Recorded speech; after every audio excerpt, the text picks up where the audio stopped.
E-ink tablets take your basic e-reader and kick it up a notch, letting you take notes with the stylus. They combine the battery life and easy reading experience of a Kindle with the writing and note-taking ability usually found on traditional tablets. So are they worth it compared to traditional tablets? I compare 3 of the most popular models.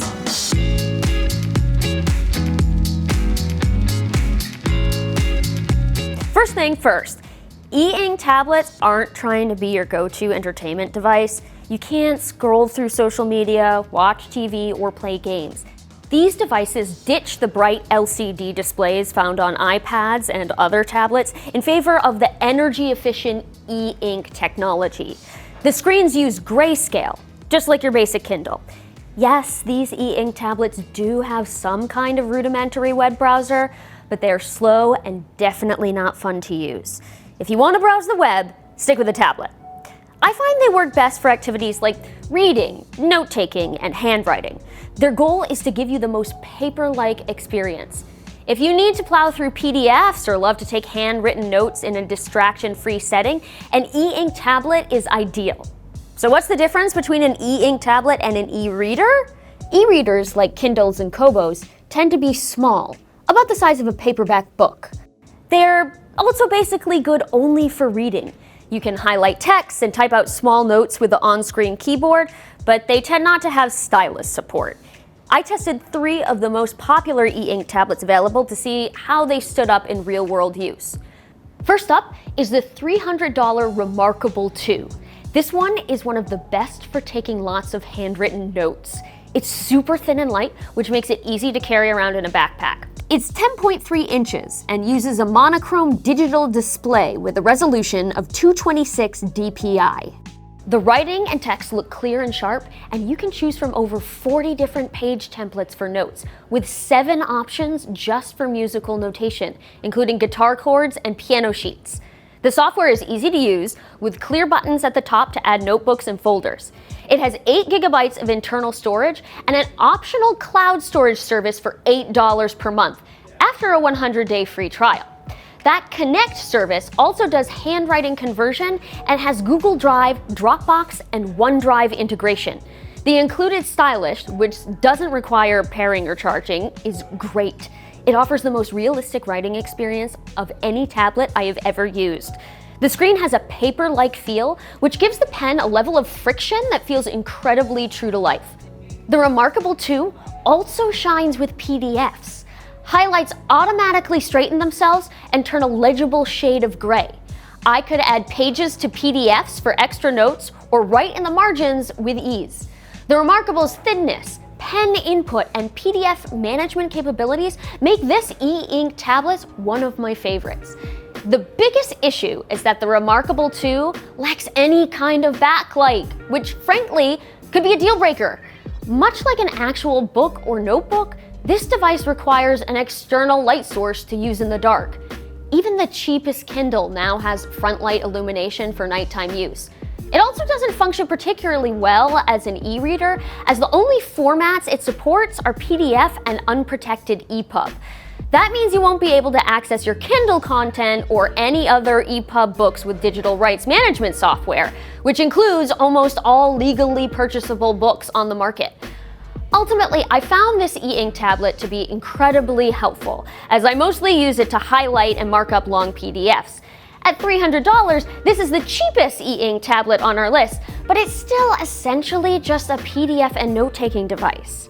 Next up is the $490 Onyx Boox Note Air 2. This is the most tablet-like e-ink device I tested. It features a resolution of 227 dpi, runs on a customized version of the Android's 11 operating system, and even has its own app store where you can download third-party apps that have been optimized for the device.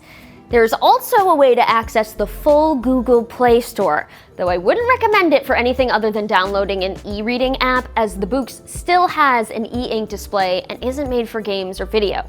It's 64 gigabytes of storage, which sadly isn't expandable, and will fill up fast if you download a lot of apps. The company does offer 5 gigabytes of cloud storage from its own service for free to help transfer documents to the device, though you can also use Dropbox, Evernote, and OneNote.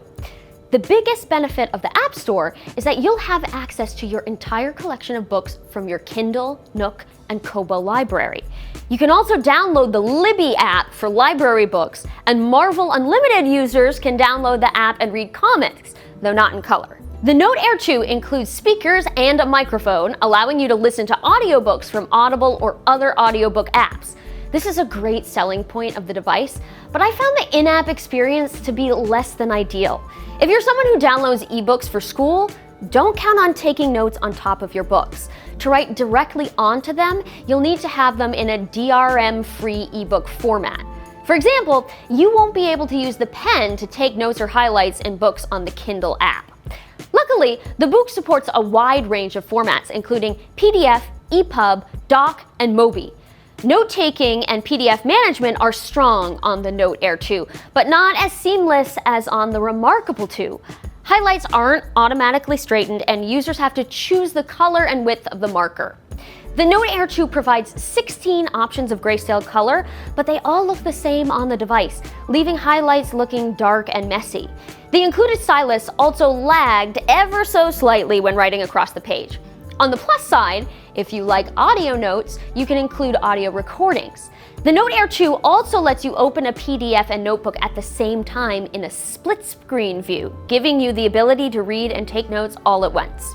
Like the Kindle Paperwhite and Oasis, the Boox Note Air 2 comes with a warm and cold front light to help make the screen easier on the eyes and give it a more paper-like look. You can easily adjust both lights with a swipe-down menu.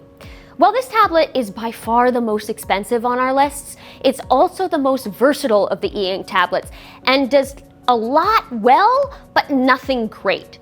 You might see that the company has recently announced a Note Air 2 Plus. I haven't tried this one, but it's almost identical to the original Air 2, but with a bigger battery, which also makes it slightly heavier. Finally, we have the $400 Kobo Elipsa. Kobo might be a smaller company than Amazon, but it's been making e-readers for just about as long. While Amazon once made a 9.7-inch Kindle, the product never offered natural input with a touchscreen or stylus and was discontinued in 2014. The Elipsa has a 10.3-inch screen and comes with a stylus and case. Unlike Kindles, Kobos have a seemingly limitless ability to customize the reading experience. You can play continuously with margins, line spacing, fonts, and font size to get a page that looks exactly how you want to, no matter the size of the screen. The stylus can be used on any PDF or Kobo EPUB, so it works just as well on library books as it does on books from the Kobo store. Speaking of the library, Kobo is known for its deep integration with the ebook library service Overdrive. You can easily access, browse, and download library books directly from your device, so long as your local library uses Overdrive. Unfortunately, the Elipsa's note-taking capabilities are lacking. I experienced frustrating lag when writing with a stylus for any length of time, and the notebook features are fairly basic. The basic notebook gives you 4 different templates: graph paper, wide line, dotted paper, and blank. For comparison, the Remarkable 2 offers a whopping 8 different options just for lined paper. Advanced notebooks let you convert your handwriting to text, insert drawings, diagrams, math equations, and a free-form section, but there's just one type of lined page in which to take your notes. There are only a few types of pens to choose from, and just 5 pen brush sizes, much fewer than the Remarkable 2.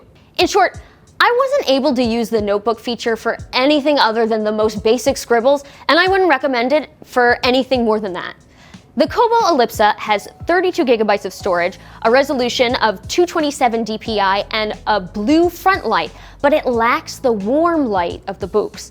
While this e-ink tablet misses the mark on long-form writing, it excels at large-screen, library-friendly e-reader with the ability to scribble in the margins.